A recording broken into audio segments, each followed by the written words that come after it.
সীমান্তে বিএসএফের পুশিন চেষ্টা থামছেই না। তবে তাদের প্রতিহত করতে সতর্ক অবস্থানে রয়েছে বাংলাদেশের সীমান্তরক্ষী বাহিনী, বিজিবি এবং সেই সাথে সীমান্তবাসী। দর্শক, আমরা আরও খবর জানবো, সহকর্মীদের সাথে একে একে যুক্ত হব। শুরুতেই যাব কুষ্টিয়াতে, রয়েছেন সহকর্মী মাহতাবউদ্দিন লালন। লালন, জানাবেন নতুন করে কি কাউকে পুশিনের চেষ্টা করেছে কিনা বিএসএফ? নাফিসা, কুষ্টিয়ার দৌলতপুর উপজেলার সাথে ভারতের প্রায় 46 কিলোমিটার সীমান্ত। এই সীমান্ত দিয়ে গতকাল বা আজকে কিন্তু পুশিনের কোনো ঘটনা ঘটেনি। তবে গত 15-16 দিন আগে 12 জনকে পুশিন করা হয়। যে 12 জনকে 3 দিন বাদে পুনরায় বিএসএফ ভারত ভূখণ্ডে নিয়ে যায়।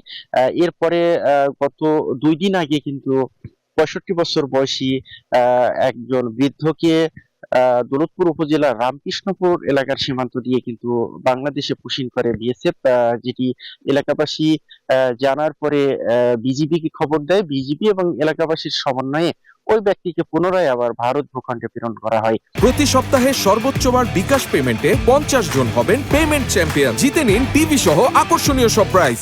এরপরে নতুন করে আর এই সীমান্তে পুশিনের ঘটনা ঘটেনি। তবে পুশিন ঘটনা না ঘটলেও কিন্তু সীমান্তে উত্তেজনা এখনো বিরাজমান।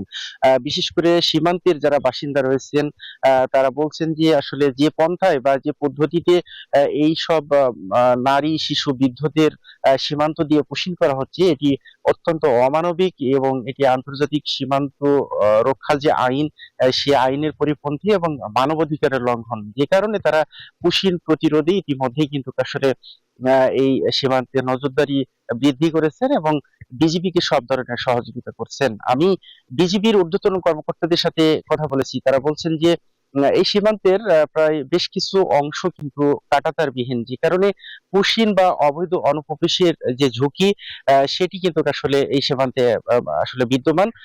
এটি প্রতিরোধী ইতিমধ্যে বিজিবির সদস্য সংখ্যা কিন্তু বাড়ানো হয়েছে, টহল কার্যক্রম কিন্তু বৃদ্ধি করা হয়েছে, সাথে এলাকাবাসী তাদেরকে সব ধরনের সহযোগিতার কথা বলছেন বিজিবির কর্মকর্তারা। তো সব মিলিয়ে আসলে বিজিবি এবং এলাকাবাসীর সমন্বয়ে কিন্তু এই সীমান্তে নজরদারি বাড়ানো হয়েছে এবং একজন ব্যক্তিকেও এই ভারত থেকে বাংলাদেশে অনুপ্রবেশ বা পুশিন করতে দেবেন না বলে এলাকাবাসী এবং বিজিবির পক্ষ থেকে নিশ্চিত করা হচ্ছে। এই ছিল কুষ্টিয়া সীমান্তের চিত্র। ফিরে যাচ্ছি মেহেরপুরে, সেখানে অপেক্ষা করছেন আমাদের আরেক সহকর্মী ডালিম ছানোয়ার। ডালিম, আপনি জানাবেন মেহেরপুর সীমান্তের সর্বশেষ কি পরিস্থিতি আপনি দেখছেন? ধন্যবাদ লালন। মেহেরপুর সীমান্তের অবস্থা বর্তমানে বেশ থমথমে, তবে চাপা উত্তেজনা, উদ্বেগ রয়েছে সীমান্তের অধিবাসী এবং বিজিবি চৌকিগুলোতে। আমরা গতকালকে সরাসরি কথা বলেছিলাম এই অঞ্চলের অন্যতম ব্যাটালিয়ন 47 বিজিবি ব্যাটালিয়ন যেটি, এবং তার অধিনায়ক লেফটেন্যান্ট কর্নেল রাশেদ কামাল রনির সাথে আমরা সরাসরি কথা বলেছি এবং সেখানে তিনি অনেকগুলো ক্যাম্পের পেট্রোল কমান্ডার এবং ক্যাম্প কমান্ডার যারা, তাদের নিয়ে এক ধরনের একটি মিটিং করেছিলেন এবং সেখানে তিনি যেটা বলতে চেয়েছেন, আমাদেরকে আসলে আমাদের অনেকগুলো প্রশ্ন ছিল যে কৃষকদের যে বিস্তীর্ণ ক্ষেত, উঁচু ফসলের যে জমিগুলো রয়েছে এগুলোতে আসলে অসুবিধা হচ্ছে কিনা, এবং অন্যান্য যে লজিস্টিক সাপোর্টগুলো রয়েছে বিএসএফ এর, সেটা কিন্তু বিজেপির অনেক ক্ষেত্রে নেই। সেই বিষয়গুলো নিয়ে তিনি এক কথায় বলেছিলেন যে আসলে ভারতের অভ্যন্তরের যে পুশিন, এটিতে ভারতের অভ্যন্তরের জনগণের মধ্যেও কিন্তু এক ধরনের বাধা রয়েছে বা উত্তেজনা রয়েছে বা না বোধক বিষয় রয়েছে, কিন্তু ভারতীয় যে সীমান্তের অধিবাসী যারা রয়েছে ভারতের অভ্যন্তরে, তারা কিন্তু বিএসএফ কে সহায়তা করছে না। কিন্তু বিজিবির ক্ষেত্রে বাংলাদেশে কিন্তু ভিন্ন বিষয়। বিজিবি যেখানে এই পুশিনের ঘটনা ঘটছে, সেখানে কিন্তু বিজিবি বাংলাদেশের স্থানীয় ব্যক্তিদের, স্থানীয় অধিবাসীদের পাশে খুব দ্রুত সময়ের মধ্যে। এই কারণে দেশপ্রেমিক জনতা এবং সচকিত বিজিবি সদস্যরাই আসলে ভারতীয় সীমান্তরক্ষী বাহিনী বা ভারত সরকারের যে কোনো অপচেষ্টাকে রুখে দেবে, এরকমই বলেছেন 47 BGB lieutenant colonel Rashed Kamal Roni. কিন্তু যে বিষয়টি সীমান্তে আমরা যেটি দেখেছি সেটি হচ্ছে যে বিজিবি এবং স্থানীয় জনতা তাদের সর্বোচ্চ চেষ্টা করছে পুশিন রোধ করতে। এই ঘটনাটি কিন্তু খুব নতুন ঘটনা না, এটি কিন্তু অনেক পুরনো ঘটনা। প্রথম কাঁটাতারে বেড়া দেওয়া শুরু হয় বাংলাদেশ সীমান্তে 1954 সালে, যদিও বা সেটি স্বাধীনতা পরবর্তী সময়ে 1974 সালে মুজিব ইন্দিরা যে চুক্তি, সেই চুক্তির মাধ্যমে কিন্তু আসলে এটি চূড়ান্ত রূপ লাভ করে এবং 2015 সালে আন্তর্জাতিক যে ছিটমহল সমস্যা ছিল সেই সমস্যার কিন্তু সমাধান হয়েছে। কিন্তু এখনো পর্যন্ত আমরা দেখছি যে এই পুশিনের যে সমস্যা, এটি কিন্তু সমস্যার সমাধান হচ্ছে না। যদিও বা স্বরাষ্ট্র মন্ত্রণালয় থেকে আন্তঃ মন্ত্রণালয়কে চিঠি দেওয়া হয়েছে যদি কোনো তালিকা থাকে সেগুলো দিতে। এই কারণেই কূটনৈতিক শক্ত অবস্থান, আন্তর্জাতিক প্রক্রিয়া ছাড়া আসলে এই সমস্যার সমাধান আশু হবে না বলে মনে করছে সীমান্তের অধিবাসী ও বিজেপির সদস্যরা। এই ছিল মেহেরপুর সীমান্তের সর্বশেষ পরিস্থিতি। আমরা চলে যাচ্ছি উত্তরের জেলা কুড়িগ্রামে, সূর্যের কাছে। সূর্য, জানাবেন কুড়িগ্রামের সর্বশেষ পরিস্থিতি।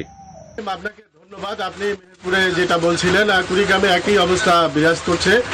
আসলে সীমান্তে পুশিনের ঘটনাটা কোনোভাবেই ঠেকানো যাচ্ছে না। পুশিন বিএসএফ থেকে জোরপূর্বক বাংলাদেশে ঠেলে দেওয়ার কারণেই কিন্তু এই পুশিনের ঘটনা ঘটছে এবং বাংলাদেশ থেকে বিজিবি এবং স্থানীয় জনগণের প্রতিরোধের মুখে পুশিন বন্ধ হলেও কিন্তু ওই সীমান্তের শূন্য রেখায় যারা দিনের পর দিন থাকছে তাদের জন্য একটা কষ্টকর সময় যাচ্ছে। আপনাকে জানিয়ে রাখি, কুড়িগ্রামে গত 14ই জুন রৌমারীর বন্ধুরচর সীমান্ত দিয়ে 3 জনকে পুশিন করা হয় এবং আজকে নিয়ে 15 দিন পর্যন্ত তারা একই অবস্থানে তারা সেখানে অবস্থান করছে। এখন পর্যন্ত বিএসএফ তাদেরকে ফিরিয়ে নিচ্ছে না, ফলে একটা অনিশ্চয়তা তৈরি হয়েছে এবং দীর্ঘসূত্রিতার কারণে সেখানে তারা অবস্থান করছে। পরিবারের কাছে, স্বজনদের কাছে তারা ফিরে যেতে পারছে না।